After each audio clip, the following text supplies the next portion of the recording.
Tennessee Titans fans, it is the 4th of July. Happy 4th. But unfortunately, that means that it is the anniversary of the passing of Steve McNair. I believe this year is the 15-year anniversary of his passing. Steve McNair literally is not only the reason why I am such a fan of the Titans, but the reason why I'm a fan of football in general. Steve McNair is the guy that got me hooked on the NFL and especially the Tennessee Titans. And so today we are looking at the top 10 Steve McNair plays ever. And some of these you're going to know very well if you've been following the Titans for a long time like I have.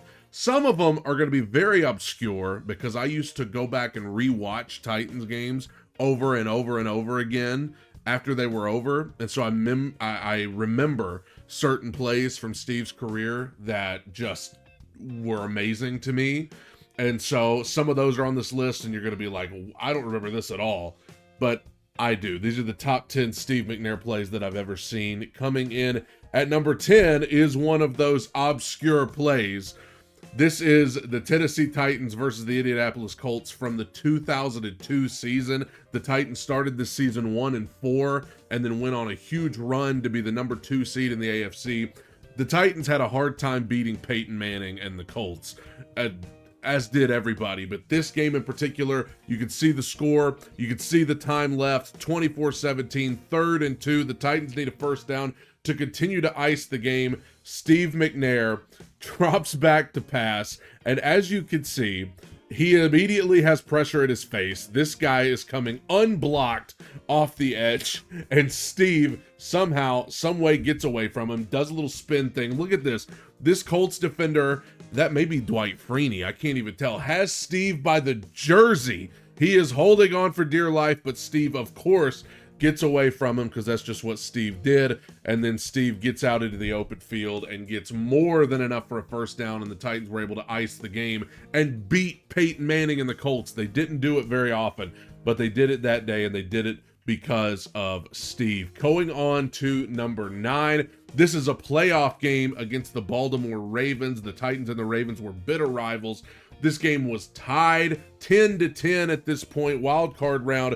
Steve drops back to pass, and worth noting, Steve had been having a tough day at this point. He had already thrown 2 interceptions. I believe one of those was a pick 6. Steve drops back to pass. Guys all around him. This is Steve right here standing on the Ravens logo. No, actually, Steve's back here. Never mind. Steve's back here, and he throws the deep ball to Justin McCarron's beautiful back shoulder throw. McCarron's gets inside of the defender, maneuvers his way perfectly to get under the ball. Ends up being a long touchdown to give the Titans the momentum they desperately needed. What a ball by Steve, and what a play by Justin McCarron's. That's a name that I bet you haven't heard in a while. How about number 8? A regular season game against the Giants in 2002. Again, this is that year they started 1-4, ended the number 2 seed in the AFC. The Titans had been down this entire game, and now look at the time. I believe that says 16 seconds to go. The Titans are down by 8. They're trying to go down and tie this game and send it to overtime. Steve drops back to pass, and guess what? What did I say before? A defender, Giants defensive end, is right on him. He's got his arms around him. Steve don't care. He rears back, throws a beautiful ball into a very tight window to the late, great Frank Wycheck, who we lost just last year, not even a year ago. To show you how tight this window was, look at this angle of this ball that Steve threw. There's a Giants defender right on Frank's back. There's a Giants defender coming in on the other side. Steve fits it right between the two of them to Frank Wycheck. And then as a bonus, Steve runs in the 2-point conversion to tie the game. They go to overtime. The Titans get the ball. Steve marches them down the field for a game-winning field goal. This game was the very epitome of Steve McNair. At number 7, this is another very obscure one. This is a regular season game against the Carolina Panthers. And the reason this is on the list is because Steve, this is probably one of the best balls that Steve ever threw. He drops back. Obviously, the Titans are up 20-3, getting toward the end of the half. He rolls out to his left, extends the play with his legs as he was prone to do, and then he throws the ball to one of the most underrated receivers that the Titans ever had, Drew, by God, Bennett. There are Panthers everywhere in the end zone, and Steve throws it right over all of their heads to hit Drew Bennett in the back of the end zone to make it 27-3 at the half. The Titans were all over the Panthers on this day. This was one of the best balls that I ever saw Steve throw, and that's why I remembered it when I was putting this list together. We are up to number 6. How about a playoff game? How about the AFC Championship game against the Bill Callahan coached Oakland Raiders? The Raiders did go on to win this game, but Steve fought for his life. He was so injured in this game, and this makes the list because Steve literally fell down on this play. As you look at Steve right there, you can see he is falling down, and in the next shot, you will see he's not just falling down. By God, he fell down. Steve went all the way down to the ground. We know in the NFL, you're not officially down until a player touches you. Nobody touched Steve. He fell down, but in true Steve McNair fashion, he got back up. And as you can see, Raiders closing in all around him. He got back up after slipping down and found, guess who? Drew Bennett for a touchdown on the sideline. Steve, Oakland was good. Oakland was favored to win this game. Steve falls down, gets up, hits Drew for the touchdown. Steve McNair, baby. Nobody like him.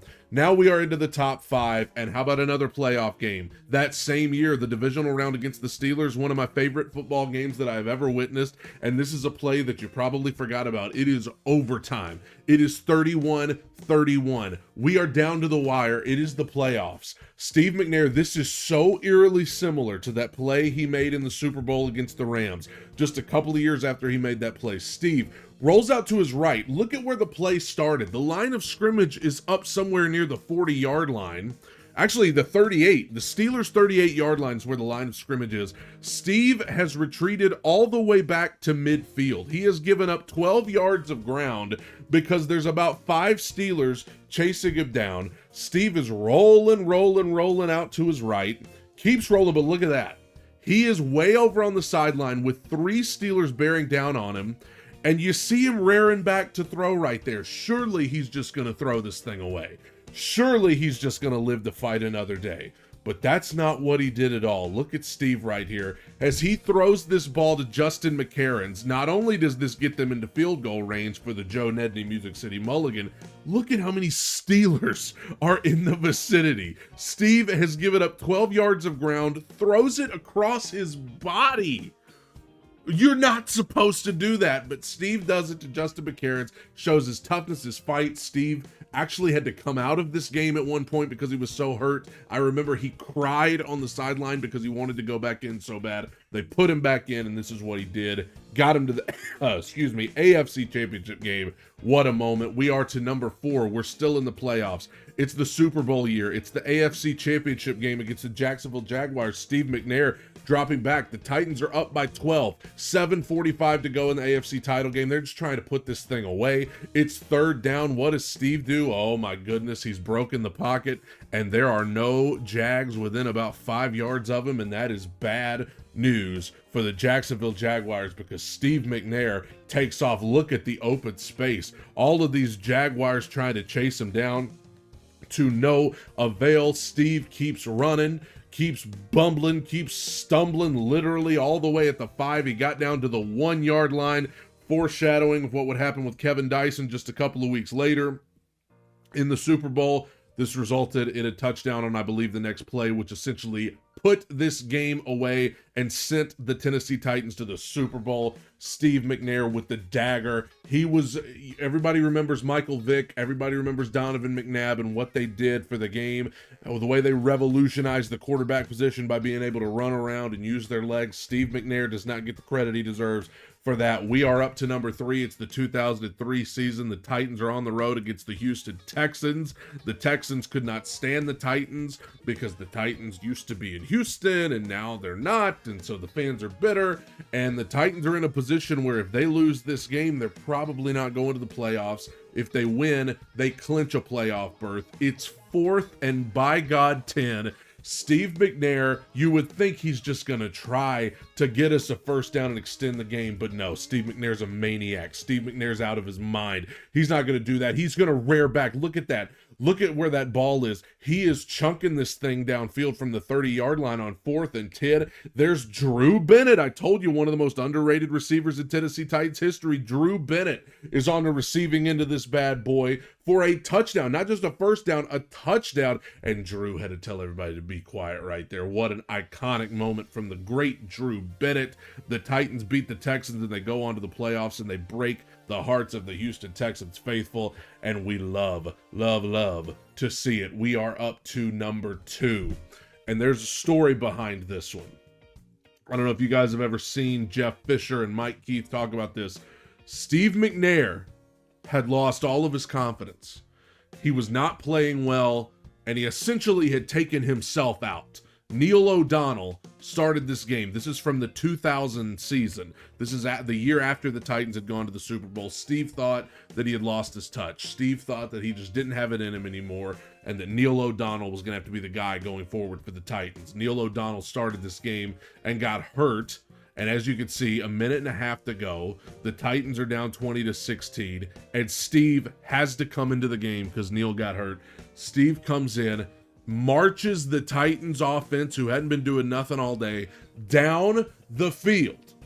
Steve McNair, who thought he had lost his touch, who thought that he didn't have it in him anymore, there you could see he is rearing back. He has come in off the bench, and he throws that beautiful ball to Aaron Kinney. There's a name I bet you haven't heard in a long time, maybe never at all. He throws this ball to Aaron Kinney for a touchdown. It's a game winner for the Titans. Steve gets his confidence back. He gets the team back. He gets the locker room back. Look at everybody congratulating Steve. What a tremendous moment. And Steve McNair takes the reins back for the Tennessee Titans and went on to have great success. AFC title game, division winner, co-MVP with Peyton Manning. Steve had a lot left in the tank, and I hate to say it, but even when he went to Baltimore after he left Tennessee, had a pretty darn good run with them too for at least a year. We are up to number 1, and like you even have to question what this is. This is Super Bowl 34, the next to last play. Steve McNair, the Titans are down by a touchdown, and he's trying to get him down there. He's trying to get him down there to where they can tie this thing and send it to overtime. Steve rolls to his right. There's Rams there. He rolls back to his left. There's Rams there. He goes back to his right. He's out of time. Look at Steve looking at those 2 Rams as they're bearing down on him. Steve has 2 humongous human beings on his back, and he gets away. They cannot bring him down, and we know what Steve does next. He finds his buddy Kevin Dyson, who catches this ball, gets him down to the 6-yard line, and we know what happened on the next play. Unfortunately, I talked about this in a recent video. You know, Steve McNair was a special player when the Titans ended up losing this game in heartbreaking fashion, and it is his performance on this drive in particular is still revered. It is still looked back on to this day with such fondness, even though they came up short, 1 yard short, even though they lost. People still talk about Steve and this drive and just how unbelievable he was. It is a shame that we lost him so young. Steve McNair was my hero as a kid. As I said at the beginning of this video, I would not be a fan of the Tennessee Titans, and I might not even be as devoted of a fan of the game of football in general if it were not for Steve McNair. And I send my love and prayers to his family today on this anniversary of his passing, and his friends and all of the fans that loved him like me. Steve McNair was a gem. He was a treasure. And if you've never watched the man, go back and watch some of his highlights. He was a dog.